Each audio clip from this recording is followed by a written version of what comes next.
Hey guys, it's Gameface here and welcome back to episode 90 of my Leeds United career mode. Now in today's episode we're going to be continuing on with the January transfer window, trying to bring in maybe a couple more players. We've got a little bit more left on the budget to try and spend.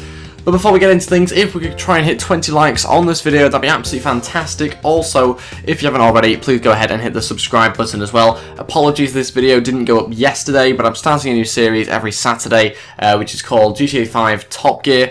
You can find the link to that in the description below. If you go ahead and support that video as well, that'd be really appreciated. I understand, obviously, a lot of you guys are career mode and FIFA players, but I'm just decided to do something a little bit different once a week. So if you could go ahead and support that, that'd be really appreciated also. And yeah, since the last episode a lot has happened, and yeah, basically Lewis Cook's left. 6 million, 10 million, 15, whatever it was, he's gone. So let me know what you think about that in the comments. That was very abrupt, really. We've heard Bournemouth being interested in him for a while, to be honest, but it's just materialised over the last few days, and it went through within sort of 24 hours of that being rumoured. And yeah, let me know what you think about that, like I say, in the comments below. Personally, I think it was inevitable that he was going to leave at some point, but I was quite shocked it was this season. I thought it might be next season, to be honest, when he'd go, because I thought, you know, we're just starting to get some good players. Gary Monk's come in, and I just thought maybe Cook would want to get behind that for a season. If it didn't work out this season, then he'd move on. So, a bit strange that one, but again, I'd like to hear what you guys think on it. Let's move on into the first game of this episode against Southampton. Also on Lewis Cook, if you would like me to get rid of him, let me know in the comments below. I'm undecided as to whether I should or not, so for the January transfer window at least, I won't be getting rid of him, I wouldn't imagine. But let me know if you think I should try and keep him or let him go, because obviously it depends if you want this to be more realistic or not, although saying that already we've kind of got in unrealistic players. So let me know in the comments again also about that one. We will move on to the Southampton match. This is the team I'm going to be playing with. Iheanacho starts up front, and we've got Dyer and Ramirez in midfield there. The rest you can pretty much see, and I think we've got one strike on the bench, and that will be Silva. So let's try and beat Southampton. We need 3 points. Afterwards, we'll obviously be looking at John Stones and trying to get in Maddison as well, another player that we're interested in.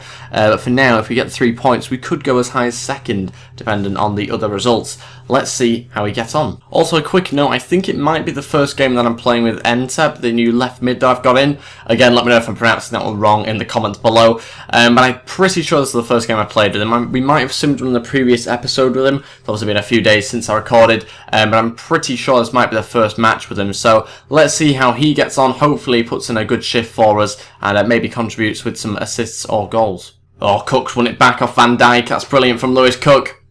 He's going to run through here. Cook to shoot. Delayed. And nearly into the path of Iheanacho. I don't know why he delayed that one so much.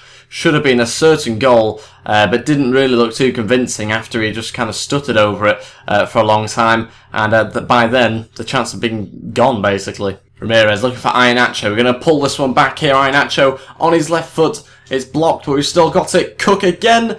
And a good strike into the path of Ep90, who can't keep that in. That's poor. Mane crosses the ball into Iheanacho, and he gets up for it, and it will go out for a corner. 30 minutes in, we've had the better chances, but no one's really had a particularly clear-cut one since the Lewis Cook chance we had earlier on. And obviously there, as you can see, Fraser Forster collecting that one very easily. Eric Dyer looking for Iheanacho with the pass. It's a brilliant ball through. Iheanacho going to look for Ramirez across there. Don't know why he's done it with his right foot. And the defender, I think, just about beats Ramirez to it. If Ramirez did get a touch, it was only a small one. And as of the first half, still drawing the game 0-0. We've probably just edged it here. Again, I don't really think we've done enough to get a goal. We've certainly had chances, but then we've just messed it up in the final third. So it's a bit frustrating, that one, but I think the goal will come.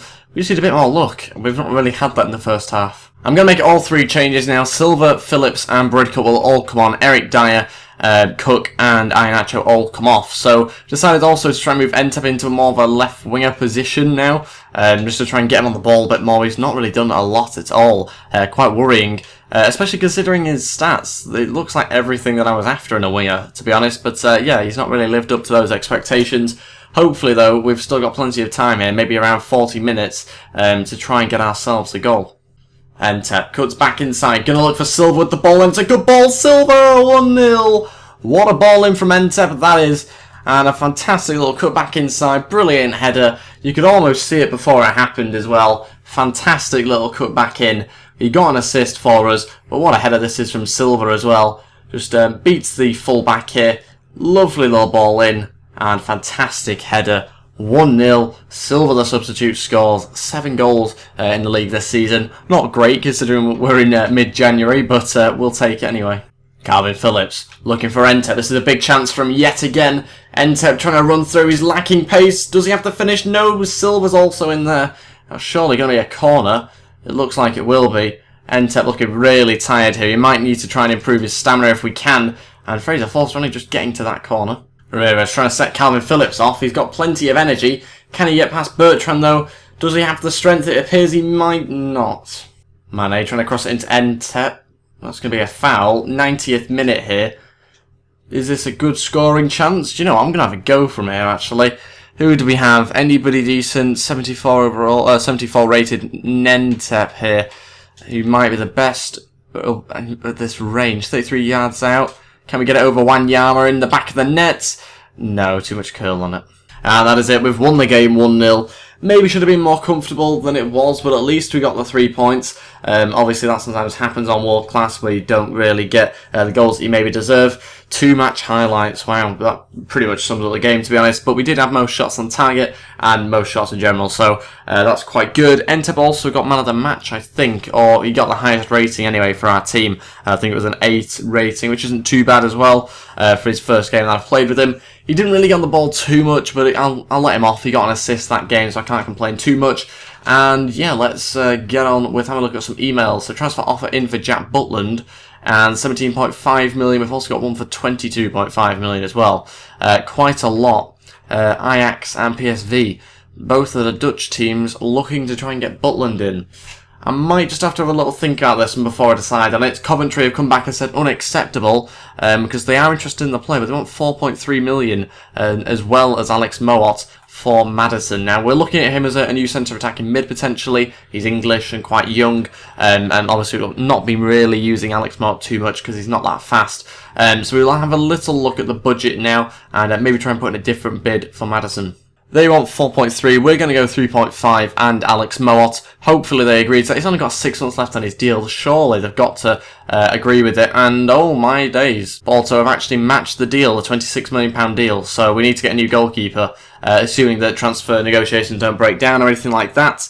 And Sava have said that we don't have enough on the re-signing bonus. Yeah, we won't have had enough to sign him on because we were trying to get pre-contract agreements. But we need to try and offer him a new contract. We're going to go 3-year deal. £6,000 a week, I think, is reasonable. He's one of our best rated youngsters, so we'll go with it. And we go sporadic first team player as well. Now onto some player drills before we start to look at a new goalkeeper, because obviously we've got Butland, who appears to be on the way out, even though I'm still training and maybe need to change that one. But we're going to have to wait until the money comes in before we can actually put in any reasonable offers. So we'll wait a couple of days and also try and build up a scout report of potential goalkeepers and targets that we'll look at. And do we have a player sold? This will be him, I would imagine. No, it's Hyde. He's gone to Exeter. Another player that we were trying to sell. Bidding for Iheanacho, 25 million. Ooh, okay. He's got several years remaining on his contract. 25 million. That's a lot of money. But I am going to reject that one because I'm not interested in selling Iheanacho just yet. We've got another one in here from Villarreal. Again, we'll reject that one. Not interested in selling him for that sort of amount. And I think we'll reject these 2 bids also for Jack Butland as well. Might just keep the Ajax one in there because they look like the most willing to pay 26 million, which is what I'm after for him. Centre-backs, we were trying to scout this guy again from Everton. We nearly signed him for 2 million. I'm glad I didn't though, because we don't really need him at the moment. Okay, we've got Sava accepting the contract. Leicester have come back and matched the 26 million also for Jack Butland. Wasn't expecting that one from Leicester. And we've got Alex Mowatt there. That deal to get him out of the club is going to be going through if he accepts the contract here in Maddison. But interested to get him in actually. I've never used him before. He just looks pretty decent. 75 overall, 22 years old. Kind of the sort of player that we're after at the moment in the centre attacking mid role. We'll go important first team player because he's going to be more of a bench player for now, I'd have thought. But I'm looking forward to trying to train him up. That should be quite good. We're still looking for a new goalkeeper. There's a few different players that are available to us. I've been scouting. but nobody English. I was trying to get an English goalkeeper in if I could.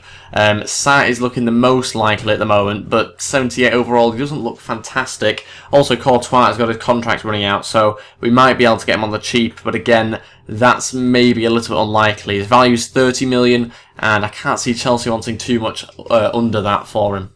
We've got a player sold. Is this going to be Butland? It is. He's gone to Leicester City for 26 million. We get 22 of that. And I've put in an inquiry for Joe Hart, and he is not for sale at any price, apparently. So we're going to test that one, and we're going to go ahead with a £22 million bid. Exactly what we've just received from Jack Butland. Will they accept it? I suppose we'll have to find out. James Maddison, we will agree to that one to get rid of Alex Moore. It's a shame about that one because I do quite like Alex Moore, but again, it's just not reasonable to have him in the squad when he's not good in game. So it's another one that's a shame that I'm going to have to do that. Jeffers will be leaving. He'll go on the cheap to Cork City, and we'll just try and get rid of him. He's not looked particularly likely to grow, to be honest, Jeffers, so we've had to get rid of him. We've got a lot of good full-backs as well, so that's the main reason behind that one. Still looking at goalkeepers. We'll put in a bid for Courtois, try and get him on the cheap again, but I can't really see it being too likely that we'll get him for 22 million. But we'll go with it, see what Chelsea say. They might let us have him with him having 6 months left on his contract, and we'll also put in a bid for Sa, and maybe that Patricio as well at Villa. We'll have to have a look at him at some point. We'll go with 10 million because we desperately need a goalkeeper for the Stoke City match that's in the Cup. Will we go for this guy? 83 overall. He actually looks quite good. We'll put in a bid for him, and let's see what Villa say. So this one will be 18 million. He's 30 years old. 18 million is quite a lot, to be honest, for a 30-year-old. But with him being a goalkeeper, he's still got quite a few years left in him, and he's 83 overall, so he looks pretty good rated. Other goalkeepers that I'll look at, I'm going to try and have a look at some more English keepers, so I'll take a quick look at them, and I'll be back in a second. We'll take a look at Fraser Forster. 10 million will be the bid that I'll put in. Again, it's another one where he's 30 years old. He's not going to really be able to grow too much, so might not really work out that one. There's not too many young, decent goalkeepers other than Jack Butland, who we've obviously just sold, so we are really desperately trying to get someone in here. Another player sold, that's Jeffers this time. Man City have come back and said they'll think about 36 million. Obviously, we don't have 36 million, so we'd have to have a look at chucking in a player as well. And, well, who do we have to put in there? Not too many different players. I'd happily give him Yaya Toure back, but obviously we can't do that because he's retiring. So I'll be back in a second once I've got some sort of deal sorted. Okay, this is the deal I'm going to offer them. 23 million and Nelson Oliveira, who's just recently joined us. Well, not so recently that he can't go, but he has joined us really in the last couple of windows. And it hasn't really worked out for him. There's not a massive place for him in the team, so it's understandable that maybe I could try and get rid of him. Chelsea want 48 million for Courtois, even though he's got 6 months left on his deal, so very unrealistic, that one. So we'll just get rid of that, and he wants 60 grand a week on his wage, so we'll offer Sat that and try and get him in, 4-year deal, and well, he would be a crucial first-team player, but I'll go with important just to cover my back. Aston Villa want 27.5 for Patricio. Yeah, no thanks. Southampton, 10 million for Fraser Forster. We'll go with that one. 3-year deal, important first team player. Again, 10 million might be quite a lot for him. He's only worth 4.6, which I didn't realise. So, yeah, that's massively overpaying. We won't go ahead with that one. Man City have come back and said we're not interested in the player you've included in the deal. That one's going to be ending there. Fraser Forster will not be coming in, I can confirm, for 10 million. That's outrageously overpriced. So, Sat is the only keeper we've got available, but I've just put in some sneaky bids for Begovic and Lloris, but that's probably going to be a few days late now, to be honest, because the Stoke City game is here. So we're going to sail up to the game, see whether we get anything back. If not, then we'll move on and try and sign Sat. It doesn't look like they're interested. 42.5 million for a player with 6 months left on a contract. And Begovic, 21 million from Bayern Munich. No, fine, thanks. We'll just have to get in Jose Sa, which I think is still a good one, to be honest. 26 years old. He's got some potential. not too much, but 78 overall. It might just be that we get him in kind of as a standby for another goalkeeper that comes in the summer. We'll have to wait and see on that one. We've got a transfer offer in for one of our youngsters. Another one that I'm trying to get rid of. He was actually played a few games for us, but again, just hasn't really gone up in overall like I'd hoped. So he's being sold to a team I've never heard of before for 80 grand. But at least it's more than nothing, just about. And we've also got a scout report back on Dudu from Leicester City. 23-year-old striker. He's only 72 overall, but got 81 dribbling, 80 finishing, which isn't too bad, but still not really good enough to come in for us. And we've also got a scout report back on Batshuayi as well. He looks pretty decent, 80 overall. He's obviously recently just gone to Chelsea, so it wouldn't be the most realistic signing to make, but potentially could come in on a pre-contract agreement. Don't think we will go for him though, because we signed Aguero in the last episode. For those of you who remember, we got him in, so I don't think there's going to be too much space for him to come in next season as well. We've got the Stoke City match now. Sadly, we don't have enough time to play that one in this episode as well, due to obviously playing that other game, and we've made quite a lot of deals. We've been doing a lot of spending of money and looking at emails a lot of the time, so that's usually what happens. I tend to just play one game during the transfer window, so apologies about that. Episode 91 will be out in the next couple of days, where we will start to get out the transfer window and into playing games as usual. But yeah, if there's anybody else you'd like me to try and sign, we do have some money left, not too much obviously, around 10 million with a fairly small wage left, so no massive players will be coming in obviously in the next episode. Sadly I had to get rid of Butland. He hadn't really been performing for us in game, so I felt he also hadn't been growing as well, so I felt that maybe it was the right time to get rid of him, but that was a bit of a shame to have to do that. But 26 million, I think we got a decent amount for him, and oh wow, okay, we've got some high potential goalkeepers in the youth squad. Okay, I did not know about these players. We might actually have our own goalkeeper in the squad already. Didn't realise that. Let's take a look at these goalkeepers actually. I think we'll promote Dan Feeney. He looks quality at the moment, doesn't he? Potential between 84 and 90. So at lowest, he'll be 84 overall, which is higher than Jack Butland. That's incredible. He's already 62 overall, 18 years old. Hopefully he's good. 6'3". Yeah, he looks decent. We might actually try and get him in. Another one that we're also going to go for is Kyle Brown as well. We'll offer him a 3-year deal, and that could be quite an exciting one for us to look at in the next episode. Thank you all for watching this episode. If we could go hit 20 likes on this video, that'd be really appreciated. Also, if you haven't already, then please go ahead and hit the subscribe button as well. And if you haven't already, don't forget to check out my GTA 5 Top Gear series as well. If you could go check that out, that'd be really appreciated. And thank you all for the support recently. Don't forget to leave some comments about this episode and the things I've discussed, because I'll read and reply as usual. Thank you all for watching. I'll see you next time. Goodbye.